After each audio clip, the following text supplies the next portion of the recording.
भारतीय इतिहास के ऐसे कई रहस्य अभी उजागर होना अभी बाकी हैं, जो इतिहास में नहीं पढ़ाए जाते या कि जिनके बारे में इतिहासकारों में मतभेद हैं। दरअसल भारत के इतिहास को फिर से लिखे जाने की आवश्यकता है, क्योंकि वर्तमान में पाठ्य पुस्तकों में जो इतिहास पढ़ाया जाता है वह या तो अधूरा है या वह सत्य से बहुत दूर है। यह भी कहा जा सकता है कि वह एक तरफा लिखा गया इतिहास है। दरअसल इतिहास जैसा है उसे वैसा ही प्रकट किया जाना चाहिए। यहाँ हम यह नहीं कह रहे हैं कि हम जो बता रहे हैं वह सत्य है या कि हम एक झूठ को स्थापित करने का कार्य कर रहे हैं। यहाँ सिर्फ सवाल उठाए जा रहे हैं जिनके उत्तर कभी संतुष्ट करने वाले नहीं रहे।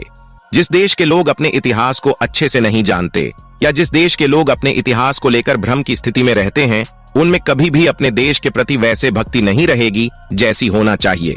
उस देश में मतभेद इस स्तर पर बढ़ते हैं कि वे मनभेद और हिंसा तक फैल जाते हैं। जिस राजनीतिज्ञ को अपने देश के समाज और इतिहास की अच्छे से जानकारी नहीं होगी, तो स्वाभाविक रूप से ही वह समाज में प्रचलित धारणा या अफवाह को ही सच मानकर कार्य करेगा, जिससे समाज में असंतोष ही फैलेगा। हालांकि यहाँ दिखाई गई बातें सत्य ही हो यह जरूरी नहीं। आओ जानते हैं इतिहास पहला झूठ। वास्को डी गामा ने भारत की खोज की। गोवा में एक जगह है जिसे वास्को डी गामा के नाम से जाना जाता है। सचमुच भारत खोया हुआ था और जिसके बारे में दुनिया कुछ नहीं जानती थी। क्या वास्को डी गामा के पहले भारत में कोई विदेशी नहीं आया था? और क्या भारत कोई ऐसी चीज है जिसे खोजा जाए? हजारों वर्ग किलोमीटर के भूभाग को वास्को डी गामा ने खोज लिया। क्या आपको यह हास्यास्पद नहीं लगता? यह ऐसा ही है कि आप अपने पड़ोसी के घर को खोज लें और दुनिया में इतिहास प्रसिद्ध हो जाए। हालांकि आजकल पढ़ाया जाता है कि भारत के समुद्री मार्ग की वास्को डी गामा ने खोज की थी। सचमुच यह हद दर्जे की मूर्खता है कि भारतीय बच्चों को यह पढ़ाया जा रहा है कि वास्को डी गामा ने भारत की खोज की। पढ़ाया यह जाना चाहिए कि वास्को डी गामा ने यूरोप को पहली बार भारत तक पहुंचने का समुद्री मार्ग बताया। दरअसल पहले यूरोपीय देशों के लिए भारत एक पहेली जैसा था। यूरोप अरब के देशों से मसाले, मिर्च आदि खरीदता था, लेकिन अरब देश के कारोबारी उसे यह नहीं बताते थे कि यह मसाले वह पैदा किस जगह करते हैं। यूरोपीय इस बात को समझ चुके थे कि अरब कारोबारी उनसे जरूर कुछ छुपा रहे हैं।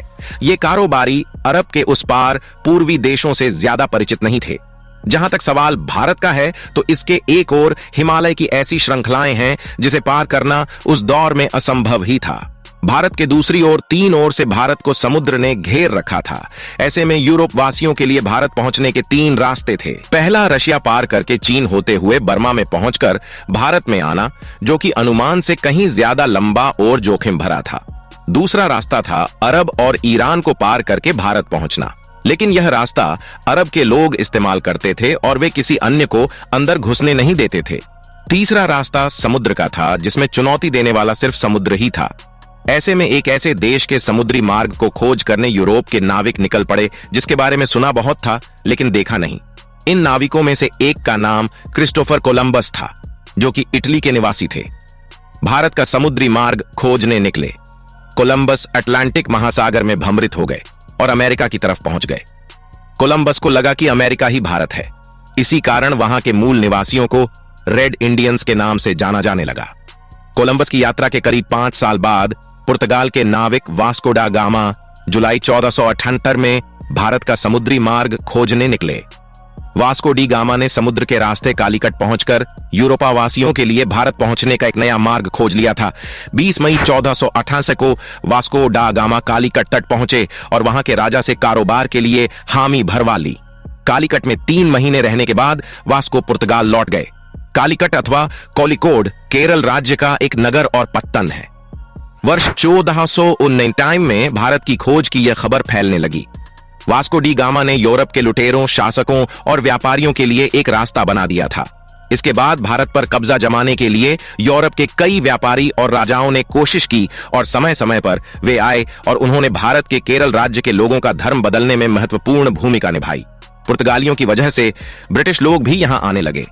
अंततः 1615 में यह क्षेत्र ब्रिटिश अधिकार में आया। 1628 में यहां फ्रांसीसी बस्तियां बसीं। फ्रांस और ब्रिटेन के बीच के युद्ध के काल में इस क्षेत्र की सत्ता बदलती रही। 1503 में वास्को पुर्तगाल लौट गए और 20 साल वहां रहने के बाद वह भारत वापस चले गए। 24 मई 1524 को वास्को डी गामा की मृत्यु हो गई। लिस्बन में वास्को के नाम का एक स्मारक है। इसी जगह से उन्होंने भारत की यात्रा शुरू की थी। दरअसल 1492 में नाविक राजकुमार हेनरी की नीति का अनुसरण करते हुए किंग जॉन ने एक पुर्तगाली बेड़े को भारत भेजने की योजना बनाई ताकि एशिया के लिए समुद्री मार्ग खुल सके। उनकी योजना मुसलमानों को पछाड़ने की थी, जिनका उस समय भारत और अन्य पूर्वी देशों के साथ व्यापार पर एकाधिकार था। एस्टावो डी गामा को इस अभियान के नेतृत्व के लिए चुना गया, लेकिन उनकी मृत्यु के बाद वास्को द गामा ने उनका स्थान लिया। 8 जुलाई 1457 को वास्को द गामा 4 जहाजों के एक बेड़े के साथ लिस्बन से निकले थे। वास्को द गामा के बेड़े के साथ 3 दुभाषिए भी थे, जिसमें से 2 अरबी बोलने वाले और एक कई बंटू बोलियों का जानकार था। बेड़े में वे अपने साथ एक पेड्राओ पाषाण स्तंभ भी ले गए थे, जिसके माध्यम से वह अपनी खोज और जीती गई भूमि को चिन्हित करता था। दूसरा झूठ, भारत के इतिहास की शुरुआत सिंधु घाटी से होती है। इतिहास में 2 बातें प्रचारित की जाती है। पहली यह कि भारतीय इतिहास की शुरुआत सिंधु घाटी की सभ्यता से होती है। दूसरी यह कि सिंधु घाटी के लोग द्रविड़ थे, अर्थात वे आर्य नहीं थे। कुछ इतिहासकारों का मानना है कि यह दोनों ही बातें झूठ है। भारतीय इतिहास की शुरुआत को सिंधु घाटी की सभ्यता या फिर बौद्ध काल से जोड़कर नहीं देखा जा सकता। कुछ इतिहासकार इसे सिकंदर के भारत आगमन से जोड़कर देखते हैं। बौद्ध काल या सिंधु घाटी सभ्यता के काल को प्राचीन भारत के इतिहास का काल मानना उचित नहीं। दरअसल यह भारत के प्राचीन काल का अंतिम हिस्सा था। यदि हम मेहरगढ़ संस्कृति और सभ्यता की बात करें तो वह लगभग 7000 से 3300 ईसा पूर्व अस्तित्व में थी, जबकि सिंधु घाटी सभ्यता 3300 से 1700 ईसा पूर्व अस्तित्व में थी। प्राचीन भारत के इतिहास की शुरुआत 1200 ईसा पूर्व से 240 ईसा पूर्व के बीच नहीं हुई थी। यदि हम धार्मिक इतिहास के लाखों वर्ष के प्राचीन इतिहास को न भी माने तो संस्कृत और कई प्राचीन भाषाओं के इतिहास के तथ्यों के अनुसार प्राचीन भारत के इतिहास की शुरुआत लगभग 13,000 ईसा पूर्व हुई थी, अर्थात आज से 15,000 वर्ष पूर्व। उक्त 15,000 वर्षों में भारत ने जहां एक और हिमयुग देखा है तो वहीं उसने जल प्रलय को भी झेला है। उस दौर में भारत में इतना उन्नत, विकसित और सभ्य समाज था जैसा कि आज देखने को मिलता है। इसके अलावा ऐसी कई प्राकृतिक आपदाओं का जिक्र और राजाओं की वंशावली का वर्णन है जिससे भारत के प्राचीन इतिहास की झलक मिलती है। सिंधु सरस्वती सभ्यता। वर्तमान शोध से पता चलता है कि सिंधु और सरस्वती नदी के बीच जो सभ्यता बसी थी वह दुनिया की सबसे प्राचीन और समृद्ध सभ्यता थी। यह वर्तमान में अफगानिस्तान से भारत तक फैली थी। प्राचीन काल में जितनी विशाल नदी सिंधु थी उससे कई ज्यादा विशाल नदी सरस्वती थी। शोधानुसार यह सभ्यता लगभग 9000 ईसा पूर्व अस्तित्व में आई थी और 3000 ईसा पूर्व उसने स्वर्ण युग देखा और लगभग 1800 ईसा पूर्व आते आते यह लुप्त हो गया। कहा जाता है कि 1800 ईसा पूर्व के आसपास किसी भयानक प्राकृतिक आपदा के कारण एक ओर जहां सरस्वती नदी लुप्त हो गई, वहीं दूसरी ओर इस क्षेत्र के लोगों ने पश्चिम की ओर पलायन कर दिया। पुरातत्ववेत्ता मेसोपोटामिया 5300 ईसा पूर्व को सबसे प्राचीन बताते हैं, लेकिन अभी सरस्वती सभ्यता पर शोध किए जाने की आवश्यकता है। तीसरा झूठ, शिवाजी लुटेरे और पहाड़ी चूहे थे। हमारे कुछ इतिहासकार मानते हैं कि शिवाजी धोखेबाज, लुटेरे और पहाड़ी चूहे थे। ऐसा कहने वाले इतिहासकार तो मर गए और अब कुछ गिने चुने ही हैं जो ऐसा कहने की हिम्मत नहीं रखते। दरअसल ऐसे इतिहासकारों का उद्देश्य रहा है कि ढूंढ ढूंढ कर भारत के गौरव को नष्ट, भ्रष्ट और भ्रमित किया जाए। आप सोचिए, जिनके गुरु समर्थ रामदास, जिनकी इष्ट और कुलदेवी तुलजा भवानी और जिनकी मां परम धार्मिक प्रवृत्ति की थी, वे कैसे लुटेर और चूहे हो सकते हैं? चलिए ये बात छोड़ भी दें तो जरा उनका जीवन परिचय भी अच्छे से पढ़ लेते। भारत के वीर सपूतों में से एक श्रीमंत छत्रपति शिवाजी महाराज के बारे में सभी लोग जानते हैं। बहुत से लोग इन्हें हिंदू हृदय सम्राट कहते हैं तो कुछ लोग इन्हें मराठा गौरव कहते हैं, जबकि वे भारतीय गणराज्य के महानायक थे। उन पर मुस्लिम विरोधी होने का आरोप लगाया जाता है, जो कि सच नहीं है। सत्य इसलिए नहीं कि उनकी सेना में तो अनेक मुस्लिम नायक एवं सेनानी थे तथा अनेक मुस्लिम सरदार और सूबेदारों जैसे लोग भी थे।